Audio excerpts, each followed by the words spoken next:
My name is Melissa Johnson. I like to tell people that I am a lawyer by trade, but certainly a public servant by passion. I am currently running to be the Jackson County prosecutor, which encapsulates Kansas City and our broader metropolitan area. I think a phrase that really captures the bulk of why I've decided to throw my name into this race is that, Mr. Bell, I am so tired. I am so tired. I am tired of seeing generations disproportionately of young people of color extinguished from this earth because of lack of resources, because of lack of conflict resolution training, because of lack of parenting, because of lack of accountability. I am so tired to see the neighborhood that raised me and gave me my grit and really molded me into the woman that I am today continue to be defiled by the acts of 10%, which cast doubt on the experience of the other 90% that I have the joy and pleasure of living around. I'm so tired of the term the hood.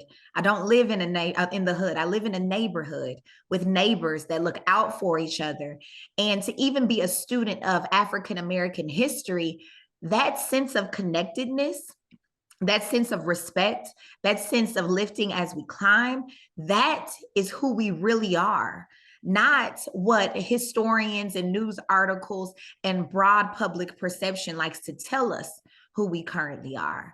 And so then when you marry my fatigue, honestly, of just being tired of this issue ravaging our communities, when you marry that with my educational background, it's not often that little Black girls from the East Side get to go to Ivy League schools and obtain law degrees and work for prominent attorneys and clerk for a federal judge. And then now to be the director of public safety for a major metropolitan city where I'm getting a lot of experience on government, administrative leadership, grant writing, building programmatic efforts from the ground up.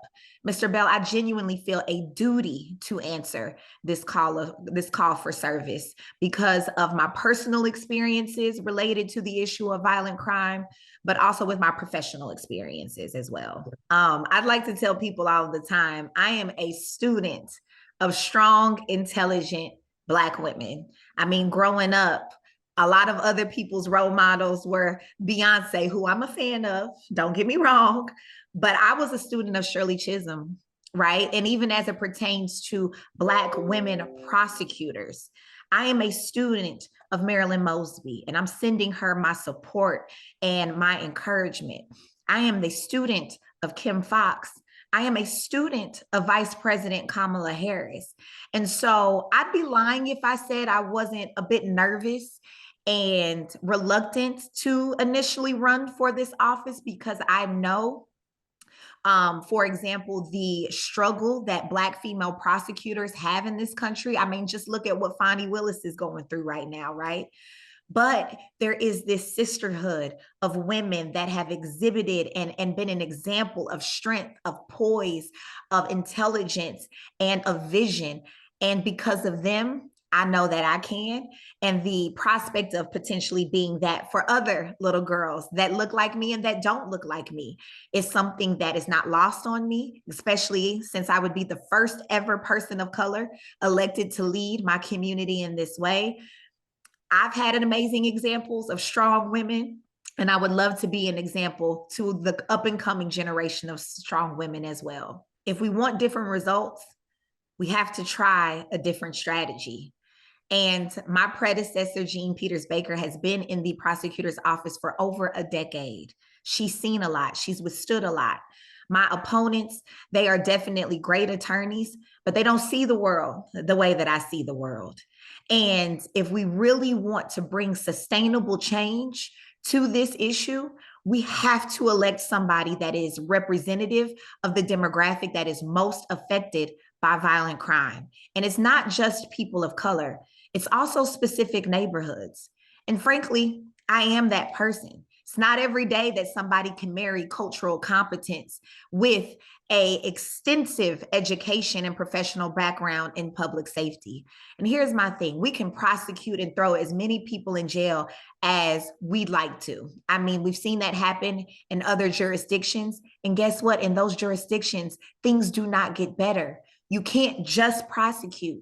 You also have to focus on the root causes of crime. You have to make those necessary investments into making sure that people don't elect to a life of crime in the first place. Because the reality is, you can't eradicate root causes that you don't understand. You can't shift a culture that you're not a part of. And I understand the root causes of our primary violent neighborhoods. I understand the culture and the aspects of it that we need to change because I am of it. I am in it. And so we can have the prosecutorial side of the operation, but until we are ready to expand that acumen and really touch things that we've never been able to touch before, hey, you all, we can leverage this office to have some in-house conversations about how we do glorify violence in our music and our movies and our TV shows. We can leverage this office to make sure that we're not handing out just any old kind of workforce development opportunities, but that we're handing out workforce development opportunities that our people actually want to participate in and can be successful in. It takes a different perspective, frankly, one that this office has never seen before, to truly turn this issue around. And I'll end with this, Mr. Bell. 2 weeks ago, I had the opportunity to attend a violence reduction symposium, and a doctor by the name of Dr. Thomas Act traveled to Kansas City to talk to us about his research and his studies in the realm of violence prevention. He left me with a quote that has been ringing so loudly in my ear. In order for any office, program, or initiative in the public safety space to be effective, it has to feel legitimate to the demographic most impacted. It has to feel legitimate to the group that is most impacted. Well, what's more legitimate than an elected Jackson County prosecutor that shops at the same grocery store that you do, that lives around the corner from you, that hears gunshots when she's trying to fall asleep at the same frequency that you do, and that sees a person in you despite your mistakes, despite disinvestment, and is willing to hold you accountable, but also have empathy for you and make sure that you are ready to reintegrate into society when that opportunity presents itself. That is what it's going to take to turn this issue around. And that is exactly what I represent and who I will be to the people of Jackson County.